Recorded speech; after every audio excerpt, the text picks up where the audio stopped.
Masaharu Miyamoto, and I work for Octavio Inc. I have been researching new technology and operating OCP infrastructure at our data center for 2 years. Today, I'd like to talk about our experience with OCP from initial implementation, validation, and our impression after operating an OCP infrastructure for 2 years.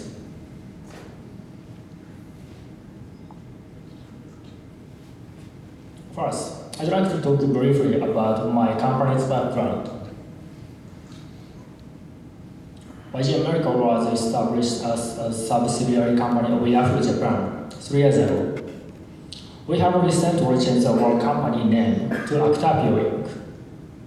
We have a small infrastructure engineer team at our data center in America, located in Washington State. Yahoo Japan is used by 80% of Japanese internet users.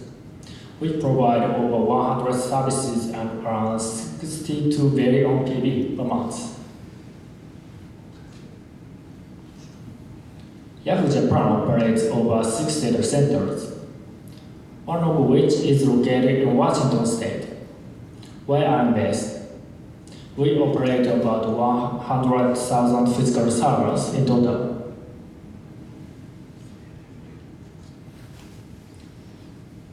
These are some of Octavio's OCP servers. This rack is used for Hadoop.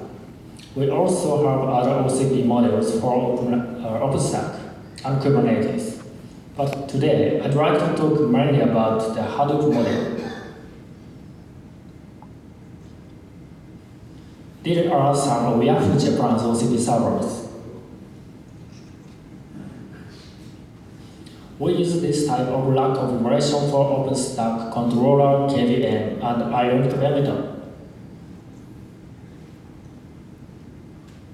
Now I'd like to talk briefly about why we chose to have our data center in America rather than in Japan. The main reason is electricity. The electricity situation is very different between the US and Japan. The electricity cost makes up about 26% of the total cost for Yahoo Japan's data centers in Japan. The other 74% is for equipment and operating costs such as servers and human resources. It is difficult to dramatically reduce the 74% cost. Also, electricity rates in Japan are continuing to increase. The lighter colors indicate lower electricity cost. Our data center is located in the white area.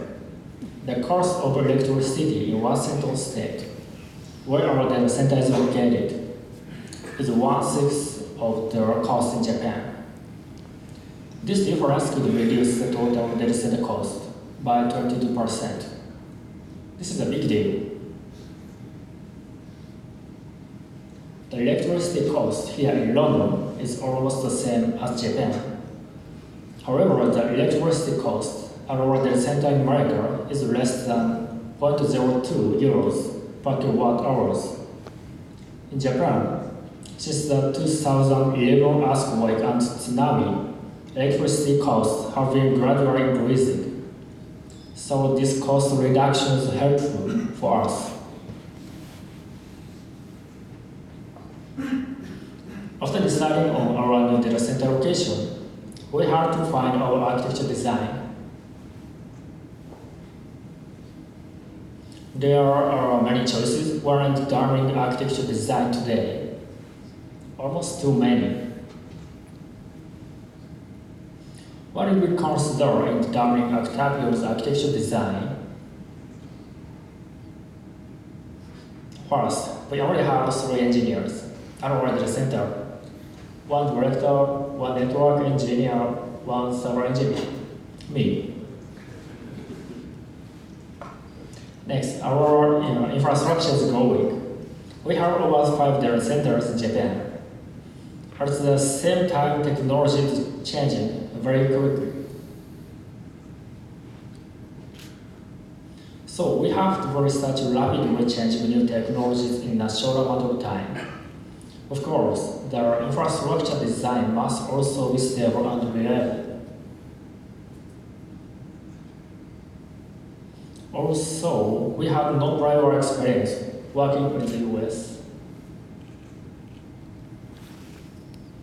It is difficult, starting from zero, to build a large infrastructure system like Microsoft or Google in a short amount of time.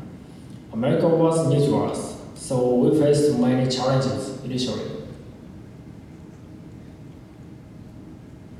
For these reasons, we decided to focus on hyperscaler architecture. Now I will explain how hyperscaler architecture design has helped us. Hyperscaler architecture is simple because the concept is based on scaling out our standard configuration. We thought this model would be relatively easy to introduce into our data center. Also, hyperscaler architecture engineers will be more eager to promote their technologies if they are open to the public. We are able to get advice from many people who are very knowledgeable about their technologies. Other hyperscaler data centers have many years of actual experience supporting their various services. Many potential issues are already resolved because these data centers have been in operation for years. One of the OCP servers in our data center is running Yahoo. So you are probably wondering what model of OCP design we decided to choose in the end. Because Facebook is already running one of the largest scale servers in the world, we decided to model our Hadoop system after the Facebook Hadoop OCP model. They are also available to the public.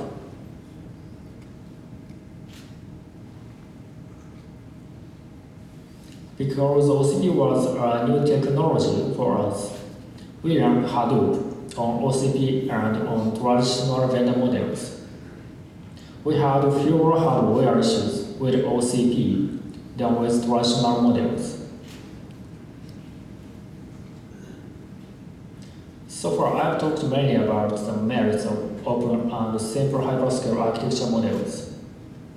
Now, I'd like to talk about how the OCP model has changed our operation. As I mentioned earlier, we only have 3 infrastructure engineers on site. Each engineer is responsible for a different field. So, as you know, the OCP is designed from the user's perspective. Actually, the most common operational errors at their center power cabling mistakes. This is a very significant change for our operation. Since implementing OCP design almost 2 years ago, we have had 0 operational errors due to power cabling mistakes. We began running our first data center in America about 3 years ago. The building's electric design is older and has somewhat limited power. So centralized power shelf design provides a high efficiency power supply. On the business side, in the beginning we had few vendor contact, which resulted in less competition and higher prices. For OCP servers, we can negotiate directly with the individual parts manufacturers, which gives us more options at lower cost. Also because we stock common parts, inventory is more manageable, and we can avoid supply disruption risk. Now I'd like to talk briefly about the cons of OCP. These periods tend to be long, and sometimes you can have long delivery time for parts. Also, high volume orders are sometimes required to compensate for the server assembly costs and part procurement. Eventually, we would like to initiate or schedule joint procurement with other companies. During my research on OCP, I came across this phrase: 80% of the service parts are designed to be easily replaced in 3 minutes. So we tested. We calculate the average time it took 2 different operators to replace the main parts on the server. Now I'd like to show you a video of one of these tests.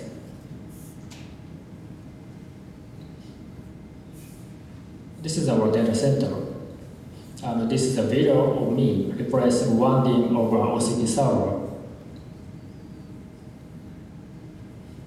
Unplug the cables. Unplug the server.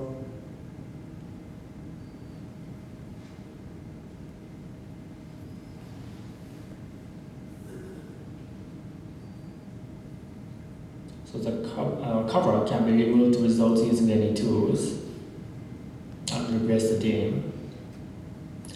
As you can see, it's very easy.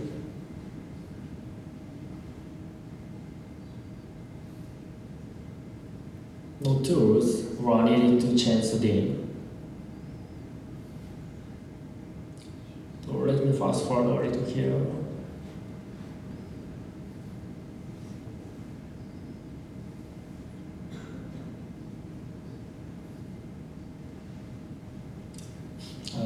Plug the cables in.